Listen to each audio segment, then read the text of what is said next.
qui a survolé la Manche. Il est parti de Sangatte, dans le Pas-de-Calais. Il a fait ses 35 km. Il avait échoué une première fois il y a une dizaine de jours. Cette fois, il a réussi à bord de son Flyboard Air. Bruno Fuchs, est-ce que ce rayonnement international, eh bien, il en faut plus des initiatives de cet ordre? C'est magique, on voit quelqu'un qui s'affranchit, pas complètement, mais de la pesanteur, en tout cas, c'est le rêve de tout le monde.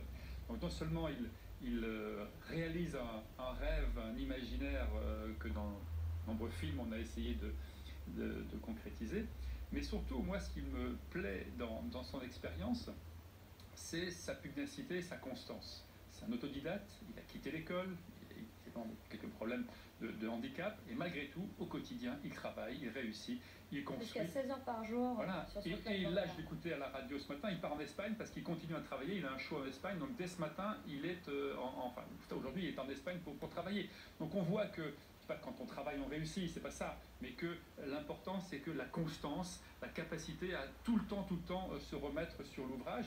Il a déclaré qu'il avait souvent été en porte-à-faux vis-à-vis de l'administration. Est-ce qu'il y a un petit problème à ce sujet, que les entrepreneurs et les inventeurs ont des bâtons dans les roues? Moi j'ai été entrepreneur, je peux dire que c'est pas facile d'être entrepreneur. On a fait une loi PACTE qui facilite énormément la vie des entrepreneurs, mais aujourd'hui c'est pas facile. Vous avez l'administration française qui est habituée avec des normes, des process, des procédures, et qui ralentit énormément la vie d'entrepreneur. Et il faut justement fluidifier cette relation entre les entrepreneurs qui créent et de l'imaginaire, mais aussi des revenus, bien sûr, concrets, précédents, parce que c'est une invention qui va peut-être être amenée à se développer. Il parle de voitures, etc.